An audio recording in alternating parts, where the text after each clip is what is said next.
Ce sont des constructions dont la facture se monte vite à quelques milliards d'euros. Faut-il construire toujours plus de tunnels, d'autoroutes, de TGV ? Bonjour, on en parle aujourd'hui dans Dimanche en politique.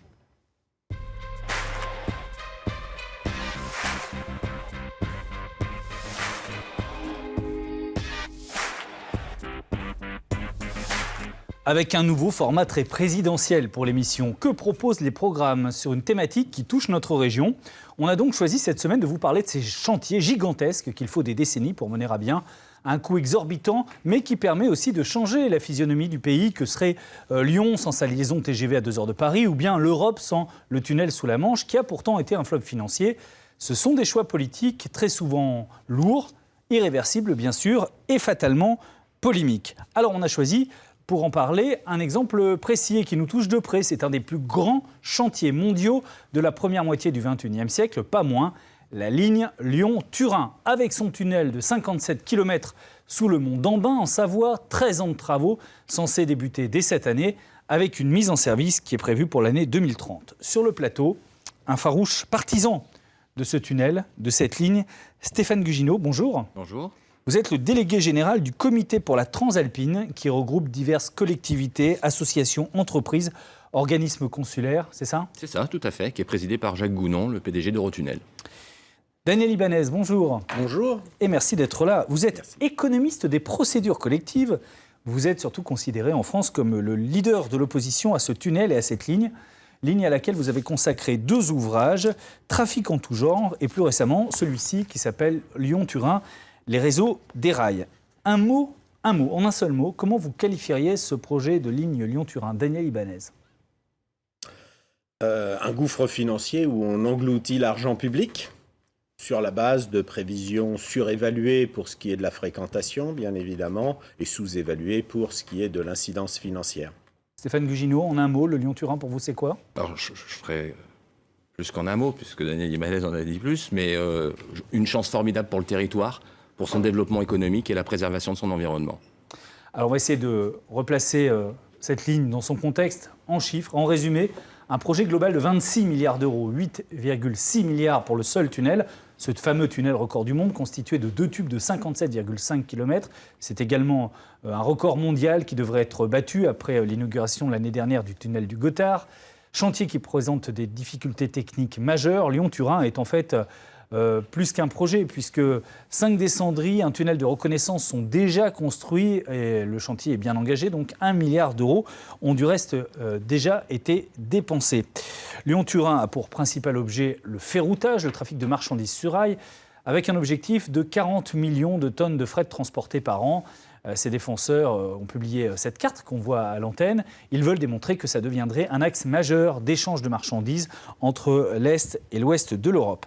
Et concrètement, eh bien, on va regarder ce qu'est le tracé dans la région de cette fameuse ligne Lyon-Turin, 140 km de voies nouvelles, à partir de l'aéroport Saint-Exupéry, avec donc ce fameux tunnel international qui est situé aux confins de la Savoie, entre Saint-Jean-de-Maurienne, en Savoie donc, et Suse, en Italie.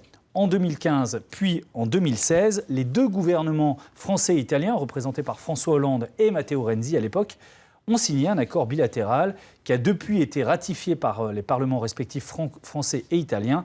Le Lyon-Turin est donc maintenant tout à fait officiellement, depuis que le Sénat a ratifié cet accord au début d'année, non plus un projet, mais une décision. Est-ce que ça veut dire que c'est définitif, Daniel Ibanez, justement ? Alors, dans votre présentation, et c'est souvent le cas d'ailleurs, parce qu'on voit un petit peu l'institution, vous avez oublié de dire que chacun des interlocuteurs italiens qui a signé des accords avec la présidence de la République a été défait par les élections. Que ce soit M. Monti, qui était là le 3 décembre 2012, que ce soit M. Renzi. En fait, tous ceux qui signent en Italie sont défaits par les élections. Par contre, quand c'est ratifié, c'est ratifié. Non, mais je précise. Alors, vous savez, les conditions de la ratification qui a eu lieu un 22 décembre à 9h30, sans débat, en 10 secondes, sur un projet à 10 milliards d'euros. Si vous voulez, voilà, on ratifie dans ces conditions. D'ailleurs, c'est vraiment l'enjeu de votre discussion sur comment les présidents, les présidentielles, comment ça s'inscrit, ces débats.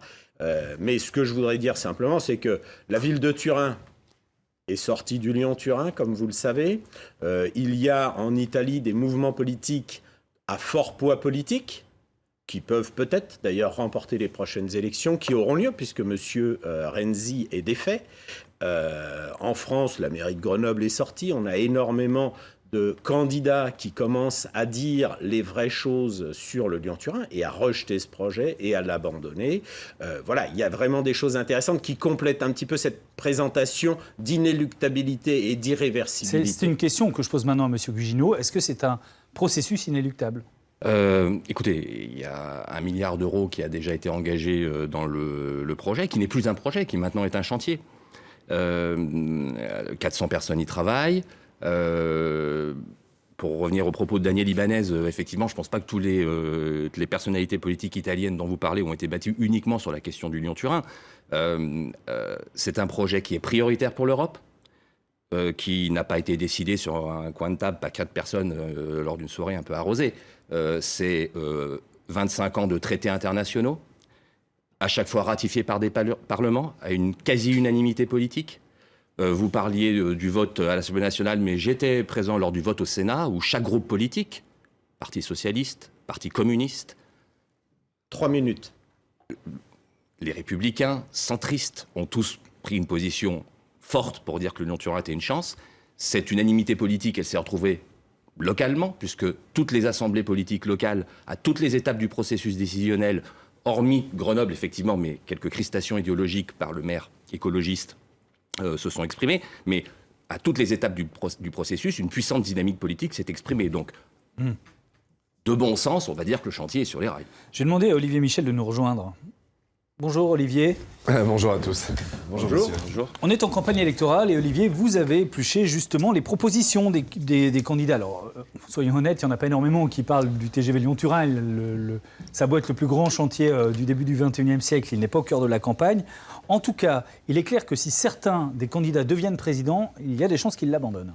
Alors vous l'avez dit très clairement, Lyon-Turin n'est pas une priorité dans les programmes des candidats. On pourrait même dire de même de la question des transports. En tout cas, le projet transalpin est rarement mentionné. Alors il y a les contres. Jean-Luc Mélenchon, il parle de projets inutiles. Je refuse, dit-il, ce grand déménagement marchand en Europe comme dans le monde. Il est contraire à la relocalisation d'activités.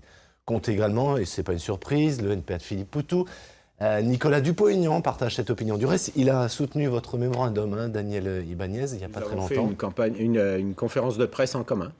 Alors, pas de Lyon-Turin non plus dans les 144 propositions de Marine Le Pen. Le seul indice d'une prise de position idéologique, c'est en fait celle du groupe FN au Conseil régional, qui réclame que le projet soit tout simplement enterré. Alors, on pensait que Benoît Hamon paraissait plutôt favorable, mais ça c'était avant l'accord avec les écologistes qui, eux, sont arc-boutés contre la ligne transalpine. Désormais, le candidat socialiste s'engage à une réétude du projet et veut lancer une conférence de consensus pour faire émerger des solutions alternatives. Conférence de consensus, comprenne qui pourra. Pas de mention explicite du Lyon-Turin dans le programme de François Fillon, encore que le candidat de la droite veut certes du fret en masse, mais il veut rénover l'existant et c'est une de ses priorités. Et même revoir, je cite, les grands projets d'infrastructure en fonction des capacités de financement. Tiens. Rien chez François Asselineau, Nathalie Arthaud, Jean Lassalle.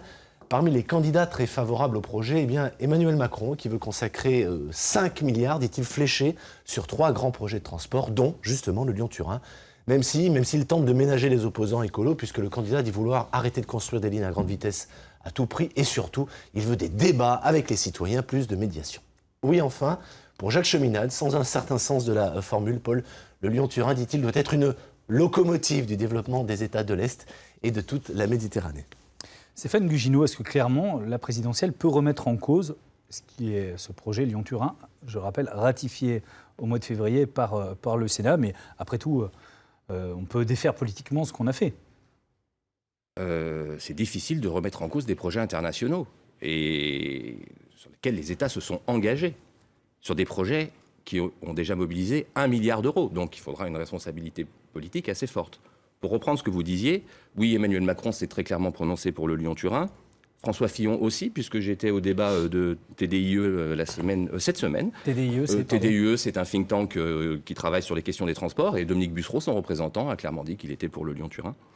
Quant au Parti socialiste, effectivement, la formule qui résulte de l'accord avec les Verts est suffisamment alambiquée pour que partisans et opposants s'y retrouvent. Ce que je note, c'est que tous les parlementaires PS de Rhône-Alpes ont exprimé leur inquiétude très très forte et très très vive sur l'éventualité d'une possible remise en cause de ce chantier. Alors je voudrais que vous ayez une discussion entre vous, messieurs, sur le premier point, c'est l'intérêt économique que représenterait pour le pays, le Lyon-Turin. C'est ce que dit Emmanuel Macron, ce que disent un certain nombre de candidats, c'est ce que disent les défenseurs du Lyon-Turin.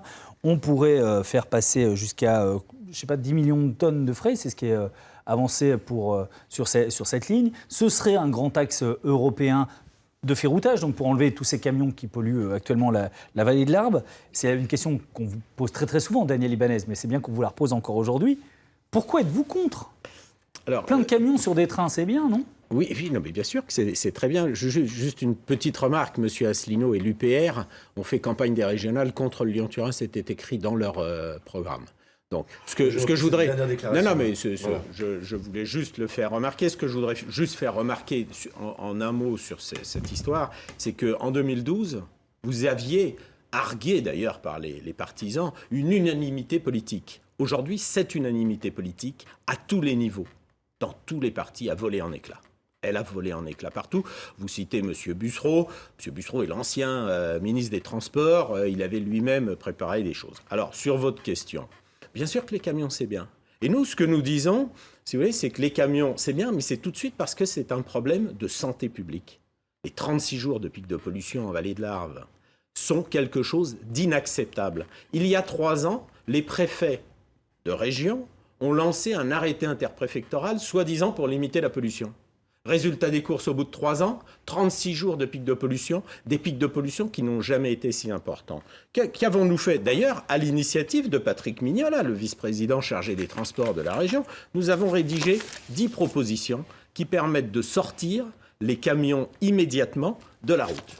Immédiatement. Mais pas un peu de camions, 1 million de camions. Si nous l'avions fait depuis 2012, ce serait 1 million de tonnes de gaz à effet de serre. Est-ce que c'est l'un contre l'autre ? Est-ce que les propositions que vous faites sont incompatibles avec la ligne Lyon-Turin, qui est certes à plus long terme, mais ça n'est pas la question. La question, et c'est tout l'enjeu, si vous voulez qu'on en parle et qu'on le recadre dans cette discussion de présidentielle, c'est comment détermine-t-on l'utilité des projets ? Donc, il s'agit de savoir si, quand on a un réseau existant qui est fiable, qui permet de faire les choses, on doit investir 30 milliards d'euros sur des allégations. Parce que, vous voyez, c'est en fait toute la différence. Moi, je dis manque d'utilité publique, gabegie financière. Je rapporte la preuve de 3 faillites de nouvelles lignes, soi-disant dédiées aux fret, Perpignan-Figueras, etc.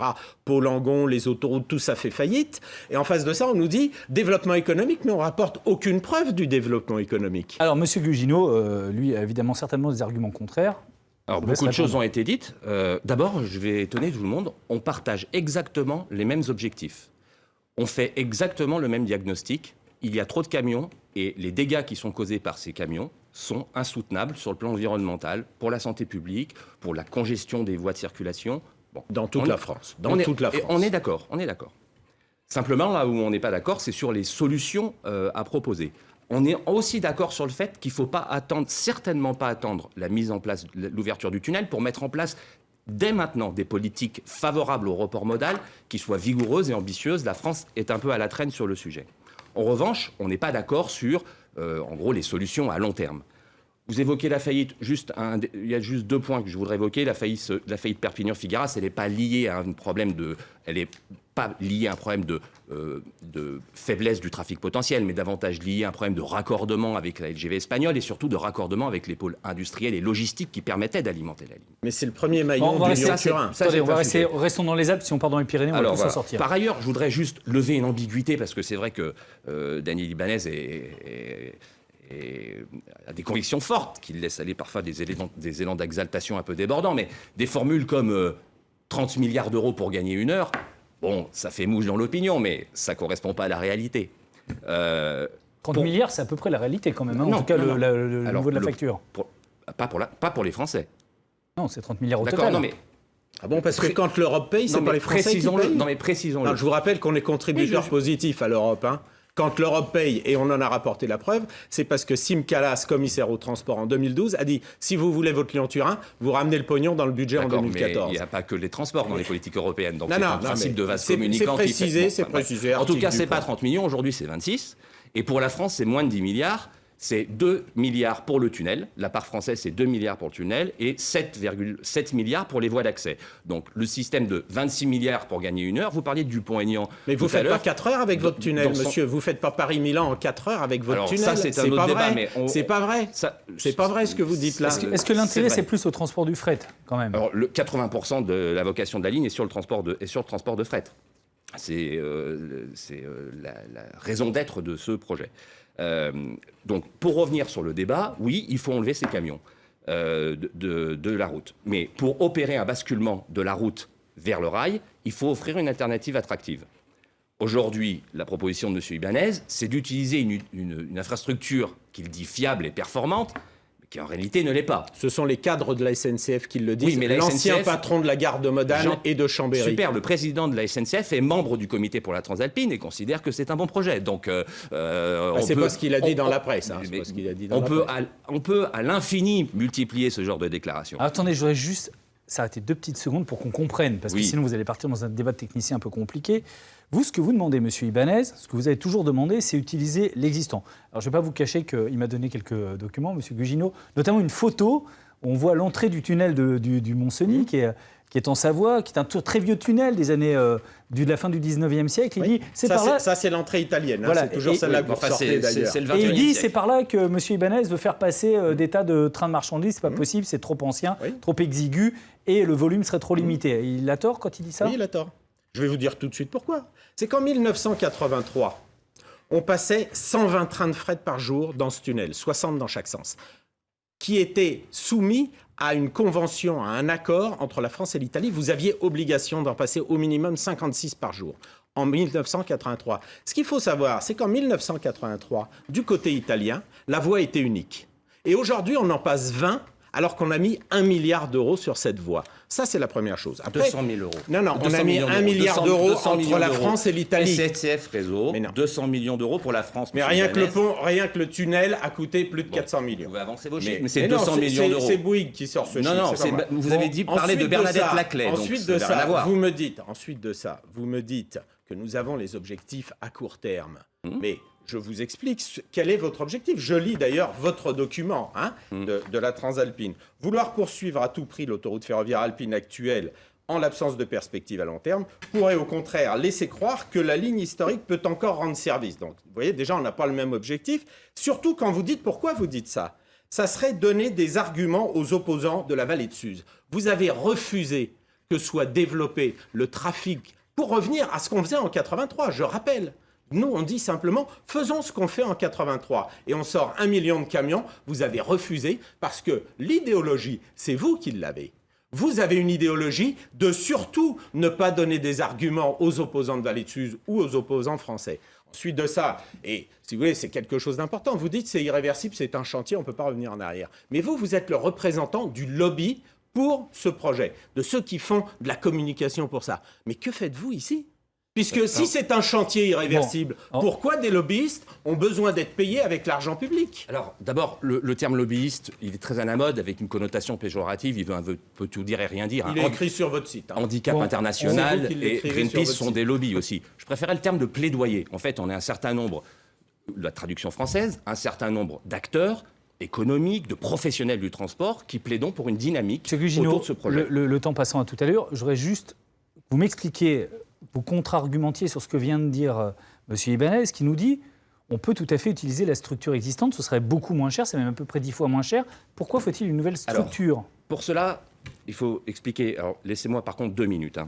Aujourd'hui, Je vous les donne, puis après je redonne la parole. Alors, la parole à structure Olivier existante aujourd'hui, c'est un tunnel élevé qui culmine à 1300 mètres et qui a des pentes très fortes de 30 pour 1000 qui limite la possibilité de circulation des trains qui vont entre 30 et 40, voire 50 km, qui ont besoin de 3 locomotives pour être poussés et qui sont des petits trains sur lesquels on ne peut pas mettre beaucoup de camions. Comme les Suisses et les Autrichiens qui font 17 millions de tonnes. Oui, et qui ont construit le Gotthard tellement ça marchait Et bien. qui passent 120 trains par jour Et sur les lignes qui ont construit le Gotthard tellement ça marchait bien.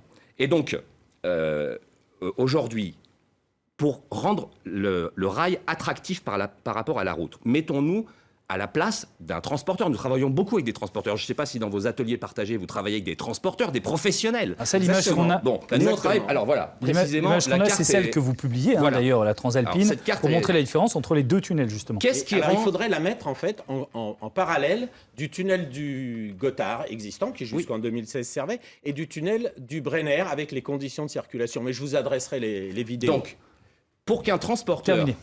choisissent plutôt le rail que la route, il y a 4 critères. La rapidité, le coût, la fiabilité et la facilité d'utilisation du service.